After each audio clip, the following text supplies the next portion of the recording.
1945년 미국에서 돌아온 이승만, 김구 등 독립운동 지도자들에게 기다리고 있는 것은 이미 여운형, 허헌 등이 좌익들이 중앙에서부터 농촌 깊숙이까지 소위 인민공화국의 뿌리를 내리고 있었다. 본인들도 모르는 소위 조선인민공화국이라는 정부조직 발표까지 발표해놓고 주석의 이승만, 부주석의 여운형, 국무총리 허헌, 내정 김구, 외교부장의 김규식, 군사부장의 김원봉, 재정부장의 조만식, 보안부장의 최용건, 사법부장의 김병로, 문교부장의 김성수, 선전부장의 김관술, 최신부장의 신익희 등 자기들 멋대로 조작한 명단을 발표하고 해외에서 돌아온 이승만, 김구에게 근대 민족국가 건설을 위한 노력이 아니라 공산정권 장악을 위한 음모를 꾸미고 있었던 것이다. 당시 미국에서 김구보다 먼저 귀국한 이승만은 이들의 속 보이는 음모를 뿌리치고 이승만은 뭉치면 살고 헤어지면 죽는다고 외치면서 직접 국민들을 상대로 본격적인 거국운동을 전개한다. 당시 북쪽에는 소련군이 이미 30세밖에 안되는 소련군 장교 출신의 김일성을 내세우고 민족 지도자 조만식까지 행방불명이 되게 만들어서 38선을 사이에 두고 출입을 막고 남쪽으로 보내오던 전기까지 끊어버리면서 남한 사회가 극도로 혼란에 빠진다.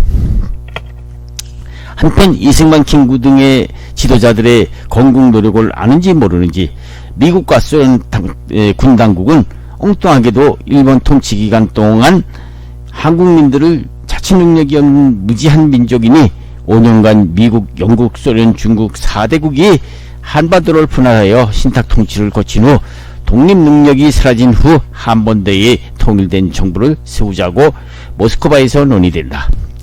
이를 본 이승만, 김구 민족 진영에서는 반대운동이 발생되고 처음에는 민족 진영과 같이 반탁운동에 동참했던 김일성, 허헌 등은 돌변해서 모스크바 삼상회의에서 논의된 신탁 통치안에 대한 찬탁운동을 벌려 국내는 찬탁과 반탁으로 근대 민족국가 건설이 아니라 4분 5일된 정치 세력들이 미소공동위원회를 이용 들뜬 권력 장악하려고 극도로 사회가 혼란에 빠지게 된다. 이에 이승만은 그의 꿈이었던 이 땅의 근대 민족국가 건설을 위한 꿈이 무너질 것을 두려워한 나머지 미소공동위원회 음모를 물리치고 유엔을 통한 남북한 동시선거로 통일정부를 세우게 해달라고 유엔에 제의하고 제청하고 유엔은 남과 북을 유엔 감시하에 총선거를 치르자며 대표단을 서울과 평양으로 파견한다. 그러나 예상대로 소련군이 평양으로 가려던 유엔 총선거 감시단을 거부하자 근대 민족국가의 건국은 불가능한 것 같이 보였다. 이에 이승만은 그렇다면 남한만이라도 북한 국회와 국회의원석만 남겨놓고 총선거를 실시해서 단독정부 수립을 선언한다. 하지만 이승만의 단독정부 수립으로 영구 국토 분단을 우려한 김구 등이 북한을 방문, 남북 협상을 맺어 통일정부를 이룩하자고 김일성에게 제의했으나 김구는 홀대만 받고 돌아온다. 결국 유엔 감시하에 남한만의 단독정부를 수립하게 되고 초대 대통령의 이승만 180표, 김구 13표, 안재홍 2표로 이승만이 대한민국 건국 초대 대통령으로서 압도적으로 당선된다. 대통령 이승만의 이 소신은 자유민주주의와 반공이었다. 이렇게 신생 대한민국은 미군정 관할하에 찬탁이냐 반탁이냐와 좌우익의 갈등 속에서 3년간의 미군정을 마치고 겨우 대한민국이 탄생된 것이다. 이 사이에 들어왔던 미군정이 끝나자 미국은 남한에서의 미군 전략적 가치가 아주 낮은 것으로 판단해서 건국 이듬해인 1949년 주한 미군도 철수하겠다 하였고 미국 정부는 극동방위선에서 한국을 제외한 소위 에치슨 라인을 선포하여 미국의 서태평양 방위권에서 한반도를 제외시키고 엎친 데 덮치는 격으로 미국 트루먼 대통령이 미국 의회에 제출한 한국에 대한 원조안마저 부결, 미국의 원조법안마저 미국으로부터 최초로 거부되는 사태까지 벌어진다. 그뿐만이 아니었다. 그해 중국 본토는 중국 본토를 장악했고 김일성은 중소 방위 조약까지 체결해서 중국과 소련으로부터 군사 원조를 받기 시작함으로써 남한과는 정반대 길로 나가고 있었다. 이러한 국제 환경 속에서 건국 대통령 이승만에게는 크고 작은 시련이 앞을 가리고 있었으니 1948년 제주도 사건을 비롯해서 10월에는 여서순천 반란 사건이 터지면서 국내 치안은 극도로 불안했던 것이다. 해방은 되었고 새 정부가 들어섰지만은 신생 대한민국의 현실은 극도로 혼란하기만 하였으니 중앙정부로부터 말단 행정기관에까지 일본 총독부가 관장하고 있던 행정기능마저 유지해나갈 인재가 눈을 씻고 찾아볼래야 찾아볼 수도 없는 현실이었다. 일본 식민지 정책으로 한국 백성들의 문맹률이 도를 넘었기 때문이었다. 사실 일제는 36년 동안 이 나라의 5천년 역사를 말살시키려고 한국 국민들을 문맹화시켰고 1938년 이후로는 아예 한국말조차 못쓰게 하고 초등학교조차 일본어가 공용어가 될 정도로 한반도는 조선반도 일본 본토는 내지라고 부를 정도로 한국인들에게는 흑암의 시대였던 것은 사실이다. 일제가 그러한 탄압에도 불구하고 우리 선각자들은 미국이나 중국으로 망명했던 사람 이외에는 초등학교에서 일본어 교육을 받으면서도 민족 정신을 잃지 않고 일본 동경 유학을 떠나 조생진이라는 묘시를 받아가면서 일본 동경 유학 중 신지식을 얻어 민족 정신을 잃지 않고 실력을 쌓아왔던 것이다.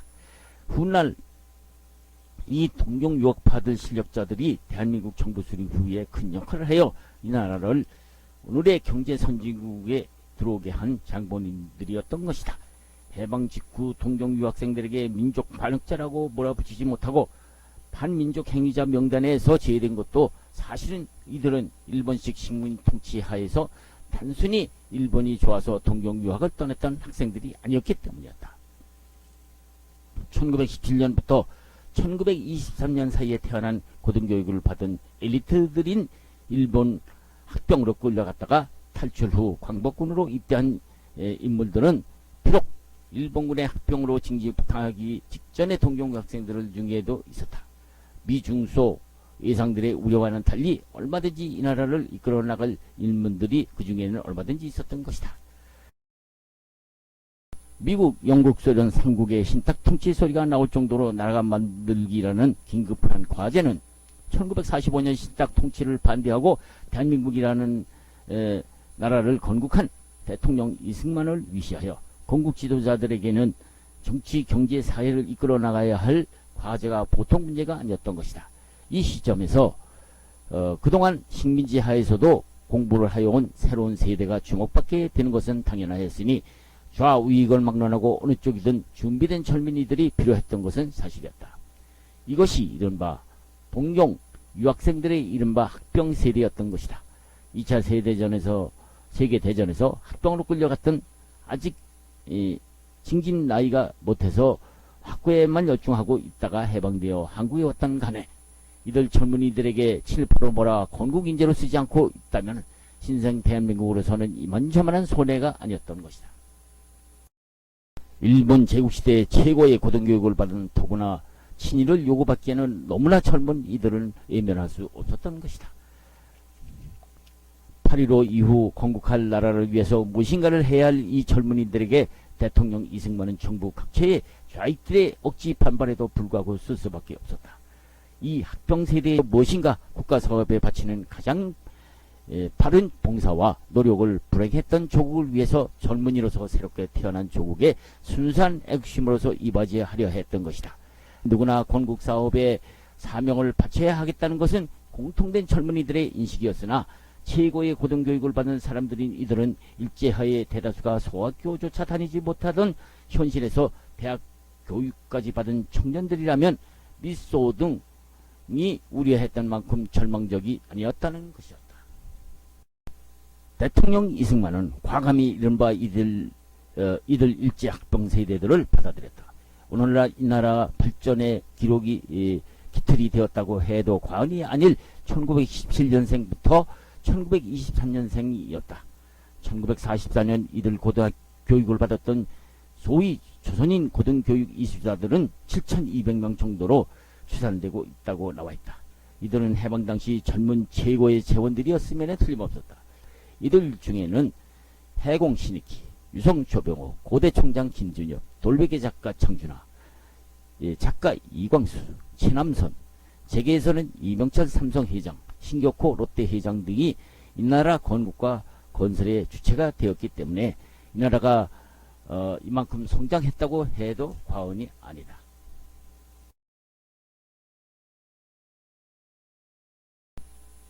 휴전이 되던 해 창경 북쪽에 있는 벚꽃나무 밑에는 특별한 동창회가 열리고 있었다. 일본에서 공부했던 와세다 대학 한국 동창회가 열리고 있었던 것이다. 중년을 훨씬 넘은 이들은 모두가 화기애애한 모습이었다. 이 자리에서 우선 눈에 띄는 것은 신익희 국회의장이었다. 신익희가 일본 와세다 대학을 들어가게 된 사연은 특이하다. 신익희는 5살 때 이미 천자문을 떼었다. 8살 때 이미 삼국지와 수호전을 한문으로 볼 정도였다. 그는 9살 때 한문 글씨를 잘 써서 학부 대신으로부터 풋 종이 등 상품을 받았으며 10살 때는 사서 성경을 탐독하였다.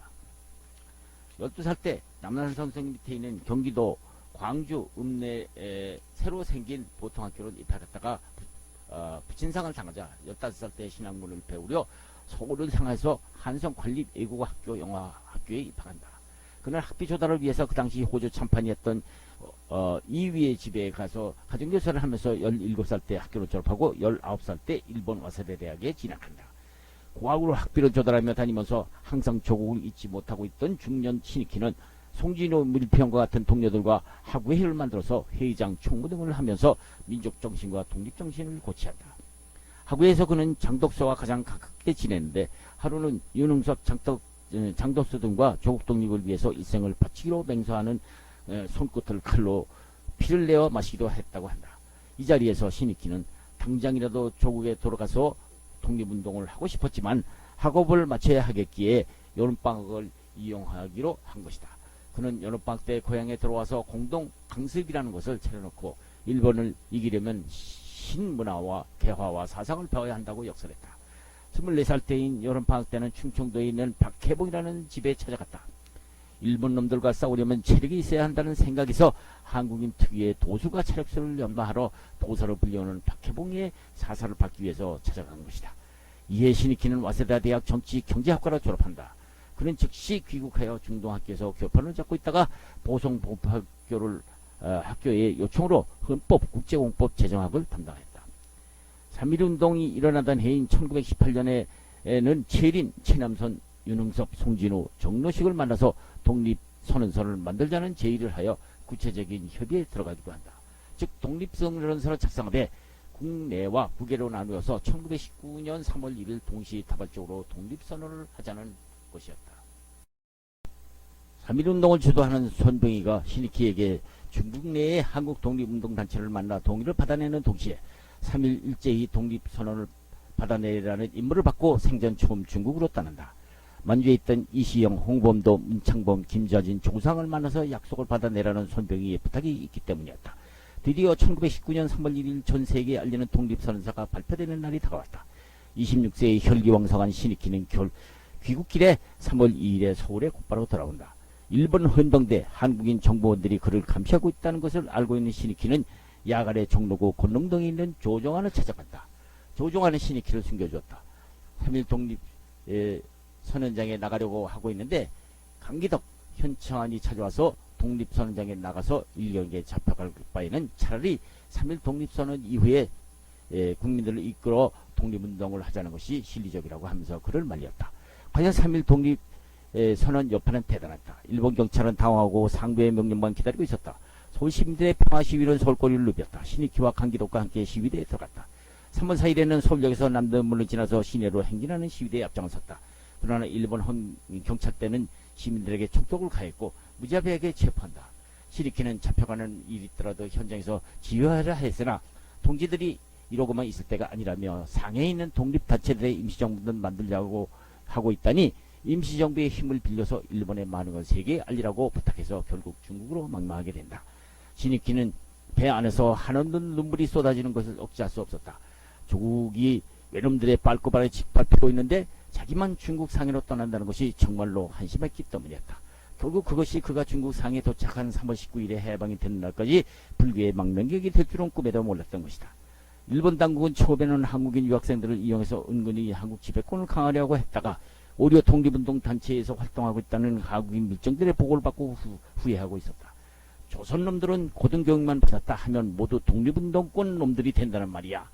그동안 조선 총독 산의정의는 한국을 효율적으로 지배하려면 한국인들을 철저하게 문맹인을 만들어야 한다는 것이 그의 정치 철학이었다. 조선 총독부는 국내 한국인들에 대한 문맹 정책에 어느 정도 성공하고 있었으나 단독으로 도일하여 각자 사립대학에 진학하는 것까지는 막지를 못했던 것이다. 조선 총독부가 그렇게 골치 아프게 생각했던 한국 유학생들이 오늘 창경원에 모여서 동창을 하고 있는 것이다. 신익희는 동창들의 모습을 보자 반갑기 짝이 없었다. 그동안 일본에서 교육을 받은 자들을 모두 친일파로 매도하여 사강비용으로 보고 있던 좌익들의 친일파 선전을 귀가 닳도록 들어온 그들이었지만 적어도 와세다 대학을 나온 사람들 치고는 친일파가 없었다는 것을 자부하고 있었던 그였다. 그럴 수밖에 없는 것이 국내 와세다 출신들은 동경 제국대학이나 경도 제국대학 같은 관립대학이 아닌 순수한 학문 중심을 자처하던 사립대학 출신들이었기 때문이었다.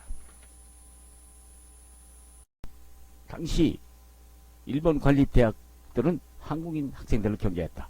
향행열에 붙어있던 한국 학생들은 자연히 와세다 대학의 문을 두드리지 않을 수 없었다. 신익희는 해방 후 좌익들이 일본에서 교육을 받았다는 이유 하나만으로 친일파 운운하는 내용에 대해서 탐탁지 않게 생각하고 있었다. 좌익들은 미 군정이 일본의 행정기관에 접수하면서부터 조선 총독부 친일적 관리를 이승만 정권이 그대로 물려받음으로써 시민에게 해방된 민족국가를 세의 명분이 제대로 서지 않는다는 것이라고 주장하고 있었다. 이에 대해서 신익희의 생각은 달랐다. 신익희 생각은 일본의 조선 총독부 관료 중에는 한국인들을 거의 쓰지 않았기 때문에 와세대학 출신들은 거의 조선 총독부 관료가 없었다는 점이었다. 조선 총독부에 아니면 단순 업무를 하는 고용원이 고작이었다. 해방 후 그들은 거의 공직에서 물러난 상태였다. 다만 경찰이나 군대에서는 군사 전문가나 경찰 전문가가 없었기 때문에 악질 경찰관이 아니면 그대로 선별하여 쓰고 있을 뿐이었다. 일본 총독부로 철저하게 소외당하고 있던 와세대 대학 출신들은 졸업을 하고 한국에 들어왔으나 총독부에서는 그들에게 고등교육을 받은 사람인데도 불구하고 의도적으로 채용을 기피하고 있었던 것이다. 결국 대학까지 나온 사람들이 할 일이 없어서 부모의 재산으로 그럭저럭 생활해 나가야 하거나 장사를 하면서 지내는 형편이었다. 해방이 되자 형편이 달려졌다. 일본인들이 물러간 자리에 고등교육을 보았던 사람들이 필요했던 것이다. 와세다 출신들이 대거 정관계에 등장하였다. 최두선, 장택상, 소민호, 김선태, 김형근, 이병철, 오제도 등등 일본 총독부로 관세받던 와세다 대학 출신들이 속속 정관계에 진출하기 시작하였다. 1947년 가을 처음 출발한 와세다 동창회는 1년에 한 번 정도 야외에서 모였다. 헤어지는 정도로 지내왔다. 먹고 살기에 바쁜 그들로서는 동창회에 대해서 관심이 먹기는 마찬가지였다. 와세다 대학 동창회가 빛을 보기 시작한 것은 6.25 사변이 일어나던 이듬해인 1951년 11월이었다. 중국 공산군의 침입으로 부산에 내려와 오갈 데 없는 민심이었지만 그들은 동창회에 나와서 나라의 현실을 걱정하고 있었다. 동창회 활동이 미미하기 짝이 없었던 때 와세다 대학 법과 출신 권태훈이 신익희를 찾아왔다. 권동지, 용케도 있었소. 와세다 대학 동창회장으로 있던 신익희가 동창회 상임 이사로 있는 권태훈을 다시 만난 것은 6.25 사변 이후 처음이었다. 회장님, 저도 6.25 사변 중 서울에서 피난을 못하고 숨어 지냈습니다. 9월 28일 수복 후 일찍이라도 나를 찾지 그러셨소.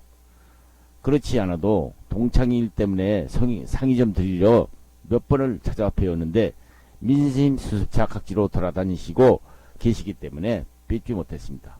그래요. 국회에서 출석하라 강연해 나가랴 참 바빴지. 공사 다망한 신익희로서는 당연한 소리였다. 권태훈이 두툼한 서류 봉투를 내어놓았다. 이게 뭐요? 하고 서류 봉투에서 꺼내놓는 서류의 타이틀을 보니 와세다 대학 해보라고 쓴 서류 뭉치였다.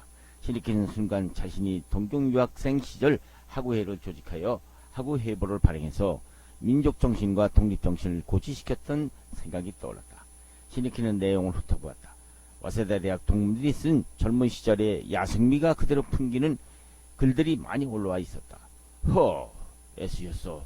곧 출간하시오. 그런데 그동안 어찌 지내셨고 지금은 무엇을 하세요? 영도에 있는 국민 교육연구원에서 일하고 있습니다. 그곳이 못하는 곳이더라. 문교부 산하 기관입니다.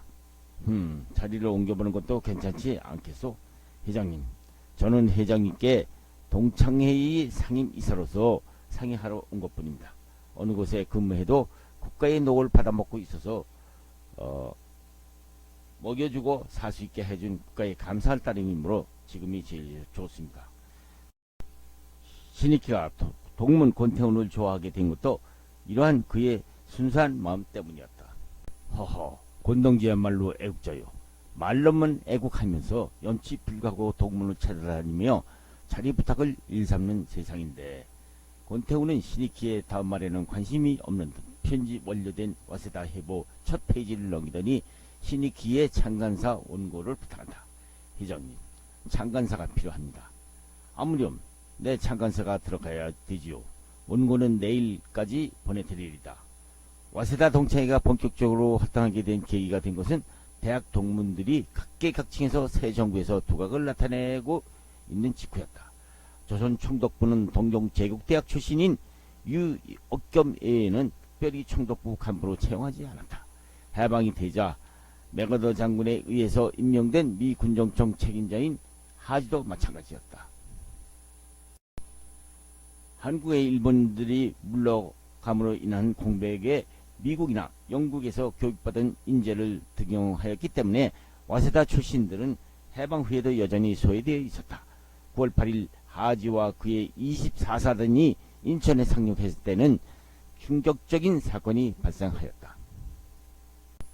오후 1시에 인천 부대에 하선을 하기 시작했을 때 인천 거리에는 대검을 꽂은 검은 제복의 일본 경찰들이 도열하여 항복하는 일본의 승전국인 미군 상륙을 영접하는 행사를 하고 있었다. 이때 한국인들이 일본군이 물러가라는 항의를 하다가 한국인 2명의 일경들에 의해서 살해당하는 사건이 불거지었다. 이로 인해 한국인과 일본 경찰 간의 분위기는 살벌하기 짝이 없었다. 점령군 미군 사령관 하지는 이러한 사건이 있었는지도 모르고 서울로 향했다. 하지는 9월 9일 조선 총독부 권부를 접수하고 조선 총독의 항복 예식이 끝나자 그는 그의 자리에서 일본인 조선 총독에게 행정 공백을 메우기 위해서 총독부 시설을 생긴 그대로 두고 가라앉며 철수하는 일본인들은 조금이라도 기물에 손을 대지 말 것을 지시하였다. 점령군 사령관에서 군정장관 제도로 바뀌자 메카더는 이미 미군 군정장관으로 아놀드 소장으로 취임을 시켰으며 총독부의 명칭도 군정청으로 개칭한다. 아놀드는 즉시 미 군정청에 한국인 인재를 발탁하였는데 일본과 감정이 좋지 않은 점을 고려해서 일본서 교육받은 인사들은 되도록이면 폐지하고 거기가 영어가 통하는 구라파나 미국에서 교육받은 사람들을 택할 수밖에 없었다. 당시 군정청 요원으로 발탁된 한국인 인물들의 졸업한 학교 출신별로 살펴보면 다음과 같다. 경무국장 조병옥은 미국 컬럼비아 대학, 수도경찰청장 정택상은 영국 에딘버러 대학, 경성대 총장 백낙주는 미국 파크 대학, 군정청 인사처장 정일영은 미국 듀크 대학 등으로 구미대학 출신들이 대부분이었다. 대법원장 김용문은 일본 주오대학, 검찰총장 이인은 일본 명치대학, 농림부장 윤보선 일본 게이오대학, 문교부장 유익겸 도쿄 제국대학, 농무부장 이훈구 도쿄 제국대학, 중앙노동조정위원 김준현 도쿄 제국대학, 김도현 게이오대학 등 출신으로 와세다 대학 출신들은 눈을 씻고 볼래야 볼 수가 없었다. 총독부나 군정청은 철저하게 와세다 출신 인사들을 배제하고 있었던 것이다. 이런 와중에 와세다 대학 동창회는 8.15 해방과 아울러 몇몇 대학 출신 동문들이 모여서 동창회 8기 준비 모임이 있었다. 동창회 준비 8기 모임은 1947년 6월 초선 서울 중구 남대문로 상가에 있는 태화 지역 주식회사에서 20인의 발기인 대회를 가졌다. 이들 발기인들은 자리를 무교동에 있는 한가람 식당으로 옮겨 회장의 신익희를 선출하기로 하고 그해 9월 20일 비원 야외에서 첫 총회를 열어서 창립 총회를 열었던 것이다. 200여 명의 회원들은 거의가 그동안 의도적으로 총독부가 조선 총독부로부터 지시 애면당하여 오던 사람들이었다. 지난 날을 생각하니 감개가 무량했다. 창립 총회에는 임원선거가 있었는데 초대 회장의 신익희, 부회장의 미 군정시 민정장관을 지냈던 안재홍, 상임이사의 권태훈, 그리고 30여 명의 이사가 선출되었다. 사무실은 청구건설 사무실에서 두기로 하였고 상임이사에는 권태훈이 본격적으로 진무하기 시작했다. 와세다 동창회. 그동안 일제와 미군 정청으로부터 철저하게 배제당해왔다. 겨우 해방이 되자 호구지책으로 모두들 보잘것없는 중소기업의 간부로 있거나 정부 부처의 공무원 말단 간부 정도가 고작이었다. 상임이사였던 권태훈도 역시 회사원 신분이었던 것이다. 존재조차 없었던 와세다 동문들이 눈에 띄기 시작한 것은 해방 후 재헌국화가 개최되면서부터였다. 1948년 4월에 창경원에서 열린 첫 동창회 참석자 중 12명의 재헌의원이 탄생한 것만 봐도 알 수 있다. 국민들이 뽑은 입법부를 와세다 출신들이 거의 석권하다시피 한 것이다. 이제 동창회에도 역시 신익희가 선출되었고 부회장의 동아일보 사장인 최대선이 선출되었다. 동창들의 강력한 권위로 권태훈이 상임이사로 유인된 것을 물론이었다. 해방과 동시 와세다 동창회가 활성화된 것은 아무래도 이제는 작관 권태훈이라는 인물이다. 그는 일찍이 경기도 안성 출신으로 부친의 결혼을 하라는 것을 뿌리치고 단신 일본에 가 고학으로 와세다 대학을 법학부를 나온 사람이다. 신익희 의장과 권태훈과는 누가 뭐래도 와세다 동창회 해방과 6.25 격변기를 거치면서 한국 동창회를 창립했던 인물로 알려져 있다. 와세다 대학은 일본뿐만 아니라 동양의 명문대학으로 동경제국대학을 제외하면 한국에서는 잘 알려진 일본의 대학으로 식민지 시대 독립운동과 대한민국 수립에 공헌했던 인물을 다수 배출했기 때문에 한국인들에게는 더욱 잘 알려진 것이다. 당시 조선인들 중에는 일본 유학이라 하면은 동양에서 가장 먼저 서구 문명을 도입하였던 일본을 통해서 근대화를 모색하려는 수단이라고 해도 과언이 아니었던 것이다.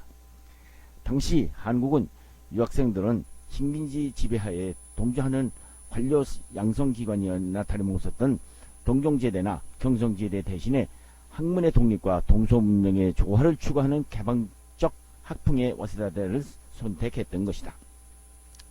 식민지 시대 와세다 대학을 다녔던 한국의 저명 인사들 중에는 임시정부 내무장관을 거쳐서 내무부장을 거쳐서 국회의장을 지냈던 신익희가 대표적인 인물이고 잘 알려진 삼성골배 이병철, 이건희 부자를 위시해서 포항제철을 만든 박태준, 롯데회장 신격호, 동아일보와 고려대를 만든 김성수, 유명 정치인 유진산, 유명 국어학자 양주동, 한국 역사의 거목 이병도, 와세다대에서 철학과를 나왔지만은 한국의 대표적 작가인 이광수, 독립선서를 만든 최남선, 카인의 후예라는 명작을 남긴 황선원과 탕류작가 최만식, 통일교 창립자 문성명 등 비록 반민특위에서 고초를 당했던 이광수나 최남선 등이 친일 행각은 논쟁이 있었지만은 식민지 시대에 실질적으로 조선을 통치하고 있던 일본의 존재를 전적으로 부정했다가는 기본적인 생활조차 할 수 없었던 시대였으니 친일이라는 굴레는 벗어날 수 없었기는 했다.